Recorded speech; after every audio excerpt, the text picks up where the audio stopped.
Hello বন্ধুরা, আসসালামু আলাইকুম। আজ আরেকটি নতুন ভিডিও নিয়ে হাজির হলাম। এই জামার পিসটা আমি যখন বাজার থেকে এনেছি, এনে আমার মেয়ের জন্য যখন নাড়া কাটিংটা করেছিলাম, তখন একটা ভিডিও আমি শেয়ার করেছি। আজ আলহামদুলিল্লাহ আমি আমার মেয়ের জন্য একটা আমি যেভাবে জামাটা বানাইতে চাইছি ঠিক ওইভাবেই আমি জামাটা বানাইছি। আমার কাছে তো মাশাআল্লাহ খুব ভালো লাগছে জামাটা। এখন আপনাদের মাঝে শেয়ার করলাম, জানি না কতটুকু সুন্দর লাগে আপনাদের কাছে। পুরো ভিডিওটা দেখতে থাকুন, জামাটা দেখতে থাকুন। এই জামাটা মায়ের জামা। আসলে আমি হাতে মেহেদি দিছি, এই মেহেদি দেওয়া নিয়েই আমি ভিডিওটা করছি। আমি খুব আস্তে আস্তে জামাটা খুলছি, কারণ আমার মেহেদি জামাতে লাগলেই সর্বনাশ। যে প্রথমে আমি এটা দেখাই দিয়েছিলাম কীভাবে আমি জামার বুকের মধ্যে আমি কীভাবে লেসটা আমি সেটিং করব, এটা আমি দেখাই দিছি, আর সেভাবেই আমি সেটিংটা করেছি। দেখুন, আমাকে হয়তো খুবই গর্জিয়াস লাগছে, আমি পরলে বোঝা যাবে যে কীরকম।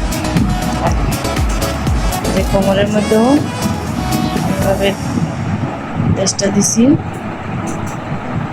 আমি পিছনে এই লেসটাই আমি পিছনেও একটু পিছনের দিয়ে দিচ্ছি। এটা পিছনের সাইড। অবশ্যই আমি হাতার মধ্যেও এই লেসটা লাগাইছি, যে দেখুন। এবং নায়রাকার জামা তো এখানে অবশ্যই ফিতা দিতেই হয়, আমি এখানে ফিতাও দিয়ে দিয়েছি দুই পাশে। এবং নিজের সাইডটাও আমি এভাবে দুই পাশে আমি নিচের সাইডে এভাবে আমি লেসটা লাগাইছি।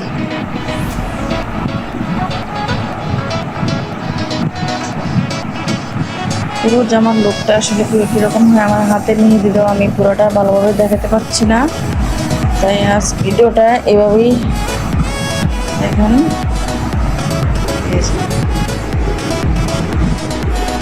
একটু আমি ওটা খুলে দেখা দিচ্ছি।